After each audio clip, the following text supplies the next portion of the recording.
Martes 3 de octubre de 2023. Tres mensajes del Evangelio de hoy, tomado del Evangelio de San Lucas, capítulo 9, versículos del 51 al 56. Cuando se completaron los días en que iba a ser llevado al cielo, Jesús tomó la decisión de ir a Jerusalén y envió mensajeros delante de él. Puestos en camino, entraron en una aldea de samaritanos para hacer los preparativos, pero no lo recibieron porque su aspecto era el de uno que caminaba hacia Jerusalén. Al ver esto, Santiago y Juan, discípulos suyos, le dijeron: «Señor, ¿quieres que digamos que baje fuego del cielo que acabe con ellos?»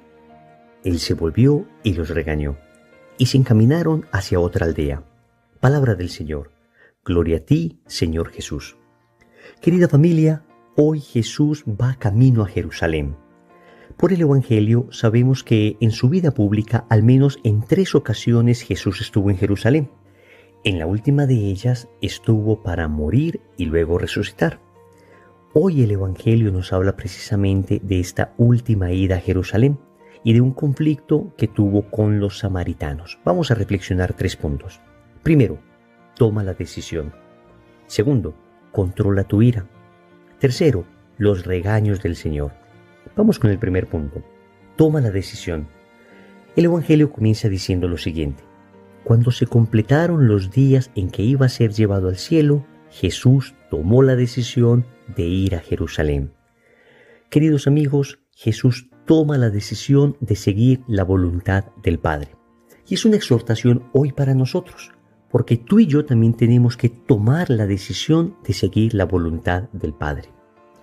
Hasta ahora hemos creído tal vez que el camino del Señor es un bello camino de sentimientos, porque en ocasiones experimentamos cosas bellas, sentimos su amor, sentimos paz, sentimos su abrazo, estamos en un grupo de oración, estamos en una bella misa, estamos en alguna actividad pastoral y hemos experimentado la cercanía del Señor, hemos experimentado su Espíritu, hemos sentido su gracia. Pero queridos amigos, no nos engañemos. El camino del Señor no es solo un camino de bellos sentimientos, sino fundamentalmente un camino de voluntad, un camino de decisión, porque los sentimientos aparecen y desaparecen. En ocasiones vivimos la misa con un profundo sentimiento de fervor, en otras ocasiones no. En ocasiones experimentamos cosas muy bellas en los grupos de oración, en las actividades pastorales, en otras ocasiones no. En ocasiones experimentamos la cercanía de Dios en la oración, y en otras ocasiones no. Esta es la realidad de la vida espiritual. Es un camino de voluntad más que de sentimiento. Por eso decía Santa Teresa de Ávila que seguir al Señor exige una determinada determinación. Parece algo redundante la expresión, pero tiene mucho sentido. Porque no es solamente una determinación, que flaquea en ocasiones, que cuando el sentimiento ya no está, entonces se diluye, sino una determinada determinación. Es un énfasis en la necesidad de tener una voluntad férrea, una voluntad fuerte, porque a veces seguir la voluntad de Dios nos gustará. Serán cosas hermosas, serán cosas maravillosas, cosas que responden de pronto a lo que nosotros anhelamos. Pero hay ocasiones donde seguir al Señor implicará cruz. No nos cansaremos de decirlo. Evangelio de San Mateo, capítulo 16, versículo 24 dice: «El que quiera venir en pos de mí, que se niegue a sí mismo, cargue su cruz y sígame». En muchas ocasiones el seguimiento del Señor, el cumplir la voluntad de Dios, implicará esto: cruz. Y sin embargo debemos mantener una decisión firme de seguir al Señor en las buenas y en las malas, de seguir al Señor en los milagros, en las alegrías de la resurrección, en las alegrías de personas sanadas, en las alegrías de experimentar su abrazo, pero también de seguirle en el momento de la cruz, en el momento en que todo el mundo le abandona, en el momento de la soledad. La vida comporta esas 2 dimensiones, momentos de alegría y momentos de tristeza. Y nuestra fidelidad no puede depender de qué momento vivimos. Nuestra fidelidad debe estar centrada en Cristo, sea que estemos viviendo una gran alegría o sea que no la estemos viviendo. Amigos, hay que tomar la decisión de seguir al Señor ya. No debemos posponer más esta decisión. No podemos hacer esperar más al Señor. Amigos, esta es la oportunidad, este es el tiempo propicio, hoy es el día del llamado de seguir al Señor. Hoy es el día de decirle, aquí estoy Señor, háblame, te seguiré. Por mis propias fuerzas obviamente soy incapaz, por mis propias fuerzas caeré. Pero si tú me ayudas, si tú envías tu Espíritu Santo sobre mí, entonces todo cambiará, recibiré la fuerza de lo alto y podré seguirte, Señor. Y diré una y mil veces con San Agustín, Señor, dame lo que me pides y pídeme lo que quieras. Puede que el camino que venga por delante sea un camino muy difícil y me genera temor, un temor natural, pero tengo la certeza, Señor, de que si tú estás conmigo, tengo la certeza de que si tú me concedes la gracia, lo lograré y por eso hoy tomo la decisión, porque yo solo no soy capaz, pero tu gracia me basta. Segundo, controla tu ira. El pasaje del Evangelio de hoy nos cuenta que Jesús y sus discípulos están pasando por Samaria. Los samaritanos eran enemigos acérrimos de los judíos y viceversa. También los judíos tenían una natural repugnancia hacia los samaritanos.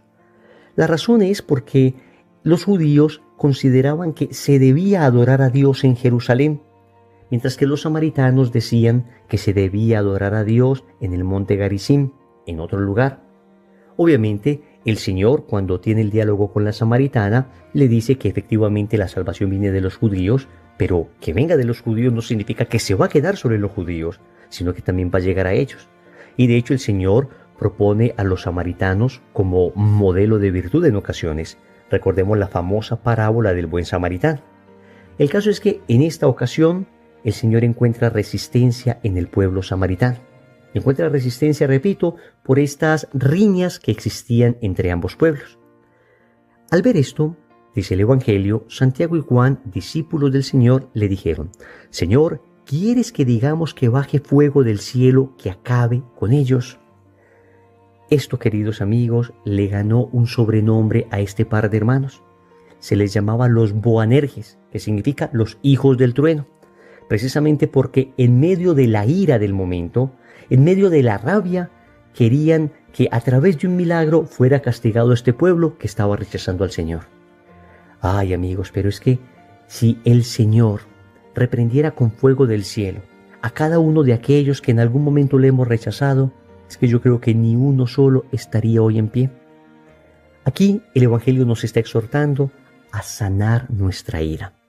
La ira es un sentimiento de enfado, es un sentimiento de violencia que puede surgir naturalmente en nosotros cuando encontramos algo que no se ajusta a lo que queremos. Todos hemos experimentado ira, todos hemos experimentado rabia, todos nos hemos enfadado, pero es todavía más peligrosa esa ira que brota de aparentes motivos nobles. Ojo que en muchas ocasiones he escuchado personas que hablan de una supuesta ira santa y es que básicamente camuflan su rabia con motivos espirituales. Ciertamente tenemos la ira santa, cuando el Señor, por ejemplo, entra al templo de Jerusalén y saca a los mercaderes de allí. Aquí hay un caso de ira santa, es decir, hay un caso de un enfado por razones sobrenaturales. Pero tenemos que ser muy cuidadosos nosotros porque a cualquier cosa nosotros llamaremos ira santa.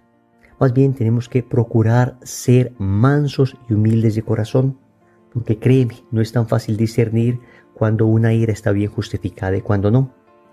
De hecho, hace algún tiempo escuché una frase que me sirvió bastante. Y decía que hay dos circunstancias en las que uno no se debe enfadar. La primera es que no te debes enfadar cuando lo que tienes al frente tiene solución. Y la segunda es que no te debes enfadar cuando lo que tienes al frente no tiene solución. Vamos a explicarla. No te debes enfadar cuando la circunstancia que tienes al frente tiene solución, porque ¿para qué pierdes tiempo enfadándote? ¿Por qué no te dedicas mejor a buscar la solución? Deja de buscar culpables. Este es tiempo de buscar soluciones. Y la segunda parte de la frase dice, no te debes enfadar cuando la circunstancia que tiene al frente no tiene solución. Porque si no tiene solución, ¿de qué te sirve enfadarte? Amigos, de nada. Y esa frase me gustó, repito, porque en pocas palabras está diciendo, no te enfades, no te enfades. Sé que es natural en nosotros la ira, el enfado, pero debemos aprender a controlarla. Y ojalá tuviéramos el corazón manso y humilde de Jesús para no enfadarnos nunca. Pero la verdad es que sí, en ocasiones nos enfadamos. Y San Pablo dirá en la carta a los Efesios, en el capítulo 4, versículo 26, enójense, pero sin pecar, que el enojo no les dure hasta la puesta del sol. Es decir, si no somos capaces de mantener un corazón sereno, si no somos capaces de mantenernos tranquilos, si nos enojamos por alguna razón, entonces procuremos que ese enojo no dure hasta la puesta del sol, es decir, que ese enojo no se prolongue innecesariamente. Es natural, repito, ciertos momentos de rabia, es natural que nos desconcertemos, es natural que sintamos esto, pero vamos aprendiendo del corazón manso y humilde de Jesús. Y si es que esto nos llega a dar, si es que nos llegamos a enojar, pidámosle al Señor que esto nos pase rápido. Tercero, los regaños del Señor. Después de que los hijos del trueno, Juan y Santiago, dicen esto, dice el Evangelio que Jesús se volteó y los regañó. Amigos, voy a hablarles de algo que no es muy popular, que no se escucha mucho en las predicaciones, algo que tal vez tenemos muy olvidado, pero la palabra de Dios es completa, y es los regaños de Dios. Dios nos regaña. Sé que quisiéramos escuchar solamente hablar del amor de Dios, hablar del perdón de Dios, hablar de las cosas bellas, pero créeme, los regaños de Dios sirven muchísimo, son muy eficaces. De hecho, el libro de los Proverbios, en el capítulo 3, versículos del 11 al 12, dice: Hijo mío, no desprecies las advertencias del Señor, no te rebeles contra su reprimenda, porque el Señor corrige al que ama, así como un padre reprende al hijo que quiere. Miren qué tremendo texto bíblico. Proverbios, capítulo 3, versículos del 11 al 12. Cuando Dios nos corrige, lo hace porque nos ama. En esta ocasión, exhortó a los apóstoles, y en muchas ocasiones también nos corrige a nosotros. En muchas ocasiones también nos pega regaños amorosos. A este propósito, la carta a los Hebreos en el capítulo 12 tiene un bellísimo texto que quiero leer íntegramente, porque es un texto muy desconocido y es un texto del Nuevo Testamento que nos explica en qué consisten esas correcciones amorosas de Dios. Y así dice el autor de la carta a los Hebreos: Hijo mío, no menosprecies la corrección del Señor, ni te desanimes al ser reprendido por Él, pues a quien ama el Señor le corrige y azota a todos los hijos que acoge. Sufrís para corrección vuestra, como a hijos os trata Dios. ¿Y qué hijo hay a quien su padre no corrige? Mas si quedáis sin corrección, cosa que todos reciben, señal es de que sois bastardos y no hijos. Además, teníamos a nuestros padres según la carne que nos corregían y les respetábamos.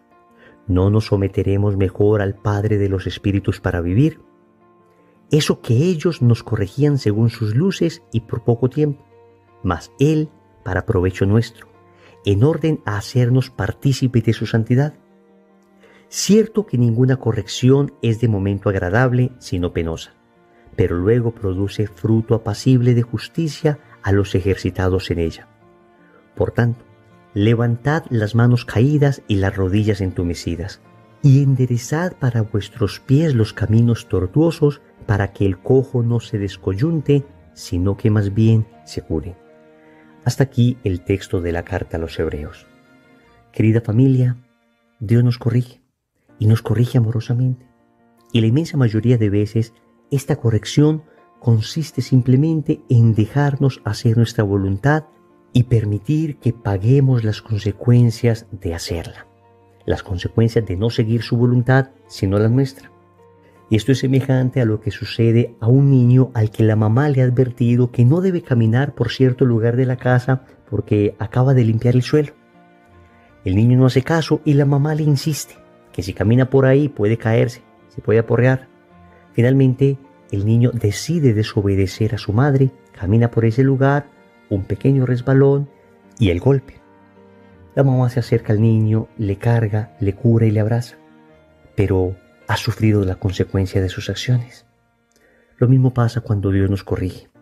Permite que nuestras acciones tengan las consecuencias que Él no quería que tuvieran. Pero con esto nos está mostrando que su camino es el camino del bien y que cuando nos rebelamos contra Él, sufrimos las consecuencias. Oremos. Amado Señor, hoy quiero tomar una decisión, la decisión de seguir tu voluntad. Hoy quiero decirte, Señor, aquí estoy ante tu presencia. lleno de temores, lleno de angustias, lleno de miedos.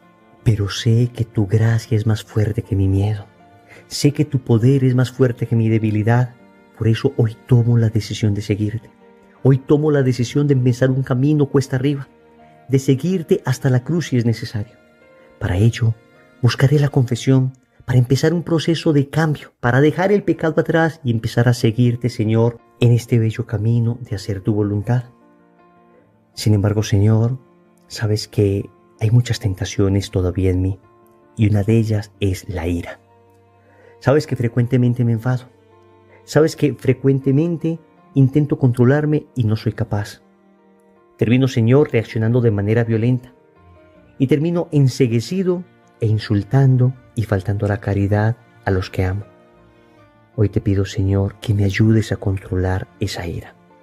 Hoy te pido, Señor, que me ayudes a sanarla, que me concedas un corazón manso y humilde como el tuyo. Finalmente, Señor, quiero recibir tus correcciones con amor.